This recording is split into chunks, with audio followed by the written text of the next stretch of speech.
ಈ ಎಲ್ಲ ಸರ್ಕಾರದ ಖರ್ಚನ್ನು ನೀಗಿಸುವಂತ ವ್ಯವಸ್ಥೆ ಆಗ್ತದೆ. ನಾವು ಮಾರ್ಗದರ್ಶಕರನ್ನು ತಗೋಬೇಕು ದಯಮಾಡಿ, ಯಾಕಂದ್ರೆ ತುಂಬಾ ಅದ್ರ ಬಗ್ಗೆ ಅಭ್ಯಾಸ ಮಾಡಿದರೆ ಮಾಹಿತಿ ಇದೆ ಸರ್. ಮತ್ತು ಸಾಹೇಬ್ರ ಕಾಂಗ್ರೆಸ್ ಸರ್ಕಾರ ಬಂದ್ರೆ ಮಳೆ ಬಹಳ ಸಂಪೂರ್ಣ ಆಗೈತ್ರಿ. ಇದು ಕುಳ್ಳೋಳಿ ಸಮಸ್ಯೆ ರೀ. ಕುಳ್ಳೋಳಿ ರೀ, ಕಿತ್ತೂರು ತಾಲೂಕು ಕುಳ್ಳೋಳಿ ಅದೇನು ಇನಾಮತಿ ಜಮೀನನ್ನು 12,000 ಎಕರೆ ಜಮೀನು ಅಲ್ಲಿ ಸುಮಾರು 100 ವರ್ಷದ ರೈತರು ಅದಾರ. ಅವ್ರಿಗಿನ್ನ ದೇಶದ್ರೋಹಿಗಳು ಕೆಲಸ ಮಾಡಿದವ್ರಿಗೆ ಅವ್ರಿಗೆ ಜಮೀನು ಇಟ್ಟಾರ ಇನ್ನ 12,000 ಎಕರೆ. ಪಾಪ ರೈತರಿಗೆ ಅದನ್ನ ಭೂಮಿಯನ್ನು ಹಚ್ಚಿ ಕೊಡ್ಬೇಕಲ್ಲ ಸರ್. 11,000 ಎಕರೆ 9 ಹಳ್ಳಿ ಇದೆ.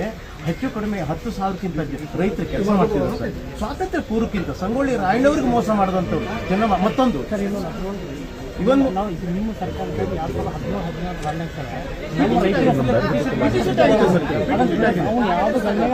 ಸರ್ ತಾವು ಒಂದು ಸುಗ್ರೀವಾಜ್ಞೆ ಮುಖಾಂತರ ಅದನ್ನ ರೈತರು ಕೊಡಬೇಕು.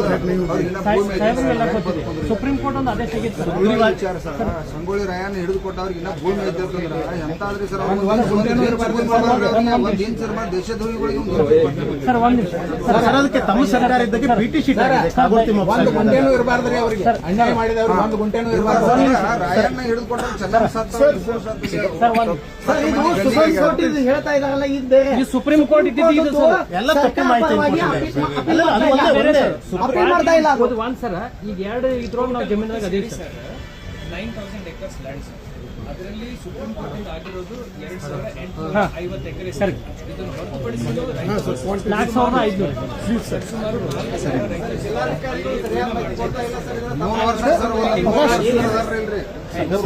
ಮತ್ತೊಂದು ಬೆಳಗಾವಿ ಗೂಢ ಸಂಬಂಧಪಟ್ಟಂತೆ ಸರ್ ನಾವು ಗಮನಿಸಬೇಕು. ಯಾಕಂತಂದ್ರೆ ಇಲ್ಲಿಗಲ್ ವ್ಯವಸ್ಥೆ ಮತ್ತು ಬೈಪಾಸ್ ವ್ಯವಸ್ಥೆ ಸಂಬಂಧಪಟ್ಟ ಬೈಪಾಸ್ ದಲ್ಲಿ ಹೆಚ್ಚು ಕಡಿಮೆ ರೈತರ ಸಹಮತಿ ಇಲ್ಲದೆ ಸರ್ಕಾರ ಏನ್ ನೋಟಿಫಿಕೇಶನ್ ಆಗಿದೆ, ನೋಟಿಫಿಕೇಶನ್ ತಪ್ಪು ದಾದಾಗಿರಿ ಮುಖಾಂತರ